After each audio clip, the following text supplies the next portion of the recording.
अस्सलामुअलैकुम दोस्तों यूरोप जे सफ़र में मां तव्हां सां हिकिड़ी कमिटमेंट कई हुई त मां तव्हांखे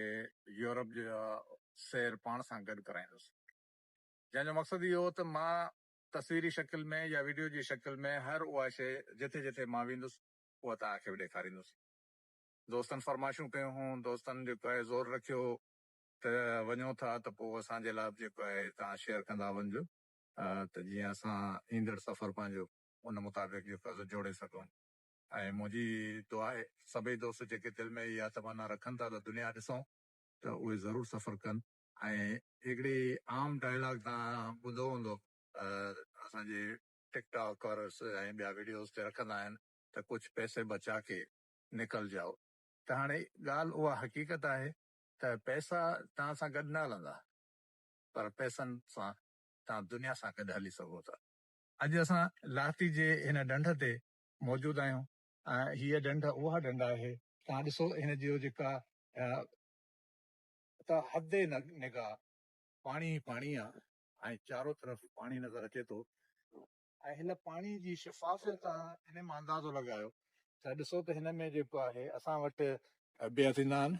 ऐं उहे पगुण जेका थींदी आहे त हीअ असां वटि तव्हांखे पेर बि नज़र ईंदो, हुनजी पाड़ बि नज़र ईंदी पई, एॾो पाणी हिन जो साफ़ आहे। ऐं उन खां पोइ हीउ पाणी जेको आहे रुगो इन कम लाइ कोन्हे को त हिते सैर तफ़री हुजे। जीअं असां वटि तव्हांखे ख़बर आहे त को दुॿो ॾिसंदा आहिनि, को तलाउ बि ॾिसंदा आहिनि, त उनजे चौधारी गाॾियुनि जूं लाइनूं लॻल हूंदियूं आहिनि ऐं पोइ उहे असांजा जेके सयाह आहिनि जॾहिं उन्हनि जायुनि ते पहुचंदा आहिनि त गंद किचिरे जा ढेर लॻाए वापसि हलिया वेंदा आहिनि, पर हिते तव्हांखे इहा शइ नज़र न ईंदी। हिते तव्हांखे चारों तरफ़ सफ़ाई नज़र ईंदी, पाणी जी शफ़ाफ़ियत नज़र ईंदी, एतिरी हद ताईं जो ही पाणी हेलसिंकी जे शहर खे पूरी तरह सां सैराब करे थो, उनखे सप्लाई करे थो, उनजे पीअण जे इस्तेमाल में अचे थो। ऐं तव्हां ॾिसो त हिते तव्हांखे चौधारी न रश नज़र ईंदी, न ख़ामख़ा जा माण्हुनि जा हजूम नज़र ईंदा, पर जेकर पोइ अचे बि थो त साफ़ सुथरे तरीक़े सां अचे थो ऐं हिते जेको आहे पंहिंजो सैर तफ़री करे ऐं वापसि हलियो थो वञे। त दोस्तो ही जेके आहिनि से सुधरियल मुल्कनि जूं जेके से निशानियूं असांजे साम्हूं आहिनि त ऐं असांजे लाइ हिकिड़ो सबक़ बि आहे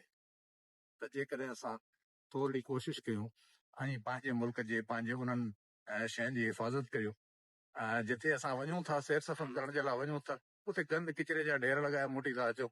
त उते जेकर असां थोरो ख़्यालु कयूं त छा नथो थी सघे, दुनिया जन्नत थी सघे थी, का वॾी ॻाल्हि कोन्हे।